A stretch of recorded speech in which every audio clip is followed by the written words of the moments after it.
দর্শক, এই মুহূর্তে শাহবাগে এসে পৌঁছেছে গাজীপুরে সাবেক মুক্তিযুদ্ধ মন্ত্রী বাড়িতে হামলার শিকার হওয়া সেই কাশেম খানের লাশ নিয়ে আসা যে কফিন মিছিলটি, সেই কফিন মিছিলটি কিন্তু শাহবাগে এসে পৌঁছেছে, দেখছেন সেটি। এবং বৈষম্য বিরোধী ছাত্র আন্দোলনকারীরা এই মুহূর্তে ঢাকা বিশ্ববিদ্যালয় অভিমুখে যে সড়কটি রয়েছে সেই সড়কের সামনে বসে পড়লো, দেখছেন সেটি। এবং ঠিক সামনেই সেই গাজীপুরে সাবেক মন্ত্রীর বাড়িতে হামলার শিকার হওয়া সেই কাশেম খানের মৃতদেহটি রয়েছে। এবং 17 বছর বয়সের সেই ছাত্র, যিনি সাবেক মন্ত্রীর বাড়িতে হামলার শিকার হন এবং তারপরে চিকিৎসাধীন অবস্থায় ঢাকা মেডিকেলে ভর্তি হয়েছিলেন এবং আজকে তিনি মৃত্যুবরণ করেন। এবং তারপরে তার প্রথম জানাজা অনুষ্ঠিত হয়েছে জাতীয় শহীদ মিনারে। এবং জাতীয় শহীদ মিনারে তার জানাজা আর পরে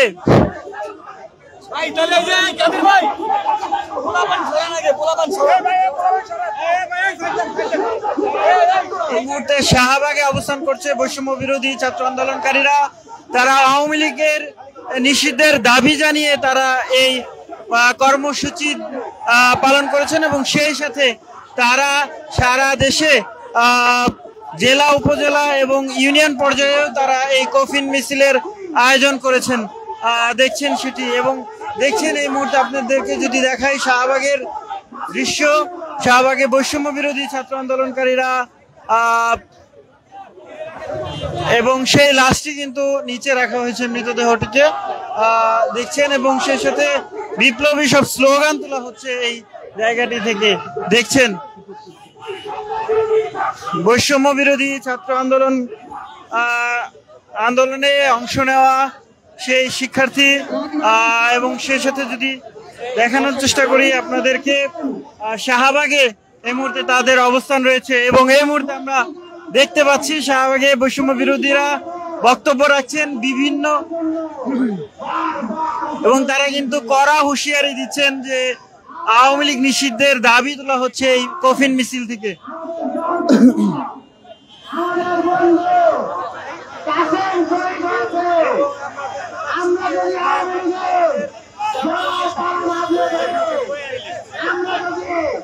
এই মুহূর্তে আওয়ামী লীগ নিষিদ্ধ না করে এই লাশের চারি আরো দিন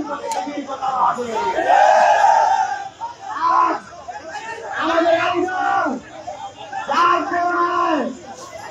আমরা ভারতীয় আধিপত্যবাদ বিরোধী যে অ্যাক্টিভিজম, যে আন্দোলন, যে সংগ্রাম, তার অনুপ্রেরণা খুঁজি সেই শহীদ আফরার বাহাদের জন্মদিন।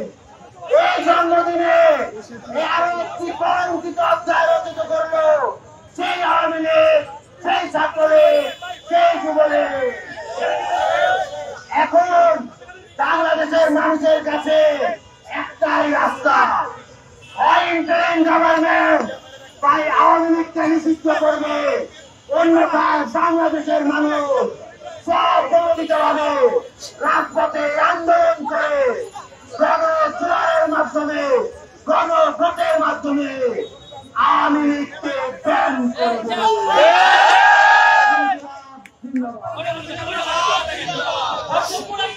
এই মুহূর্তে বৈষম্য বিরোধী ছাত্র আন্দোলনের নেতৃত্ব দেওয়া নেতারা শাহবাগে যে ঢাকা বিশ্ববিদ্যালয় অভিমুখে সড়কটি রয়েছে সেই সড়কটির সামনে অবস্থান করছেন এবং সেই সড়কে বসে পড়েছেন এবং তারা এই মুহূর্তে বক্তব্য দিচ্ছেন।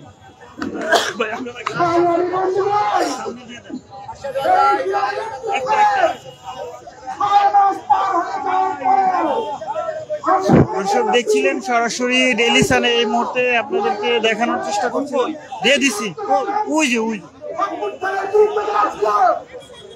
সরাসরি দেখানোর চেষ্টা করছিল।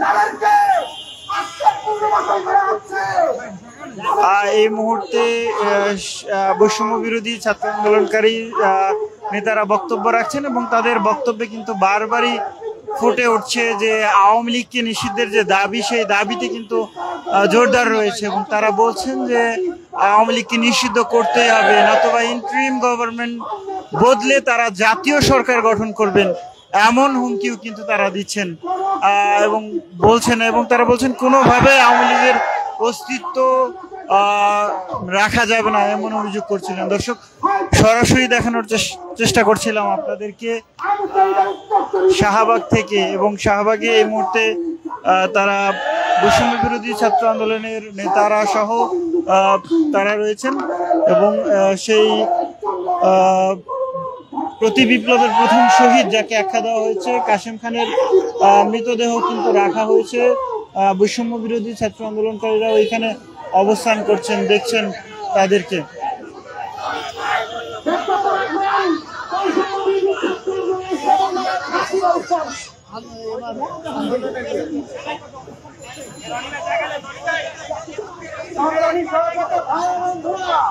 বাংলাদেশের জনগণ আওয়ামী লীগকে লাল কার্ড প্রদর্শন করেছে। আইনগতভাবে এই অন্তর্বর্তীকালীন সরকার আওয়ামী লীগকে নিষিদ্ধ করবে। আওয়ামী লীগ নামে, আওয়ামী লীগ মতাদর্শে এই জঙ্গিপনাদের কোন রাজনীতি বাংলাদেশে চলতে দেওয়া যাবে না। অন্তর্বর্তীকালীন সরকার যদি আওয়ামী লীগকে নিষিদ্ধ না করতে পারে, তাহলে বাংলাদেশের জনগণ বিপ্লবী সরকার গঠনের সিদ্ধান্ত নিতে বাধ্য হবে। আমাদের ভাইদেরকে জুলাই অভ্যুত্থানে হারিয়েছি।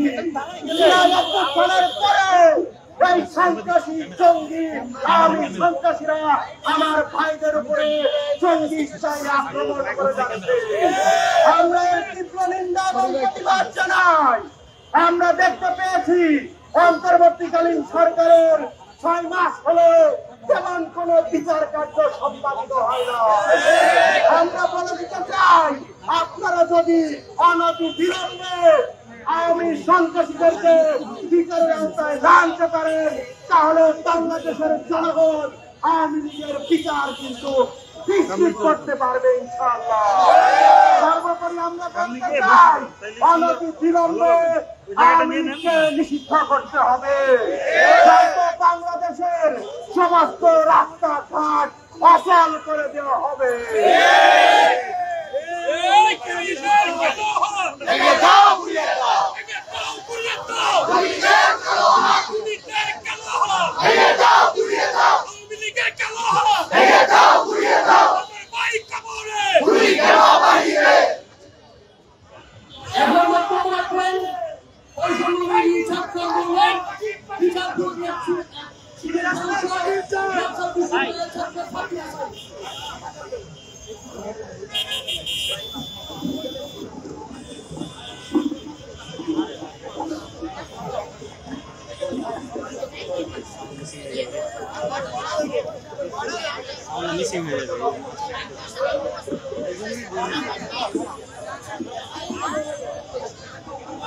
আমি এত কথা বলবো না, সোজা কথা বলতে চাই। আজ শেখ হাসিনার পতনে 6 মাস পরে যদি আমার ভাই হত্যার শিকার হয়, এরপরেও যারা ঘুরিয়ে পেঁচিয়ে আওয়ামী পুনর্বাসন করতে চায়, তাদের ঠিকানা ওই বাংলাদেশে হবে না। আওয়ামী লীগের ঠিকানা এই বাংলাদেশে হবে না। আজকে দাঁড়িয়ে আমরা আওয়ামী লীগ নিষিদ্ধ করে যাবো। ইনকিলাব জিন্দাবাদ, ইনকিলাব জিন্দাবাদ। আওয়ামী লীগকে নিষিদ্ধ করতে হবে। আওয়ামী লীগকে নিষিদ্ধ করতে হবে। আওয়ামী লীগকে নিষিদ্ধ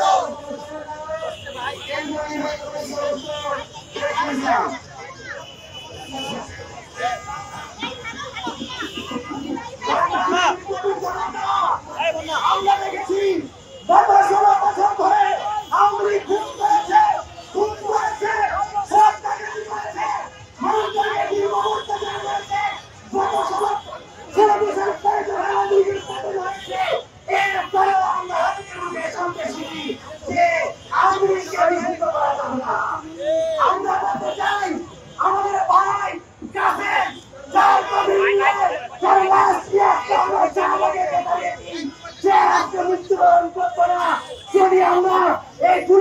অভ্যুত্থান পরবর্তী সময় আওয়ামী লীগকে নিষিদ্ধ করতাম।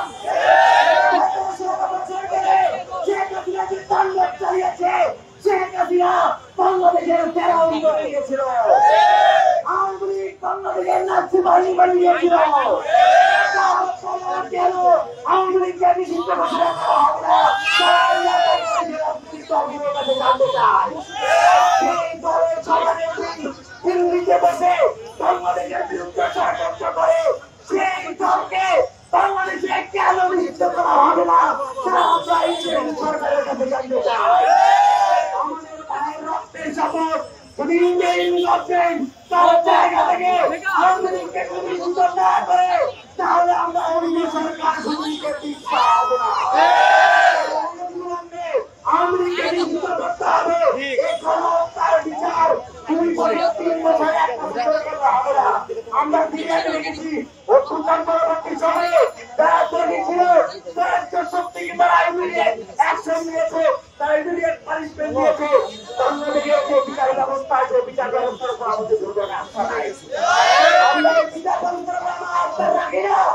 আমরা চাই অনতিবিলম্বে আওয়ামী লীগকে বাংলার মাটিতে নিষিদ্ধ করতে হবে।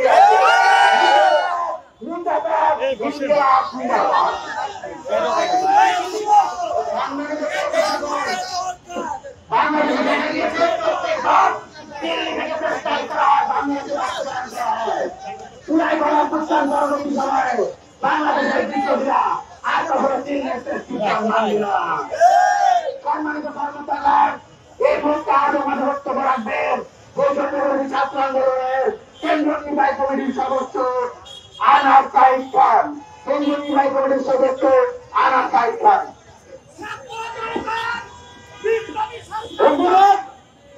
আপনারা দেখতে পেয়েছেন আজকেও আমাদের একজন সহযোদ্ধা শহীদের খাতায় নাম লিখিয়েছেন।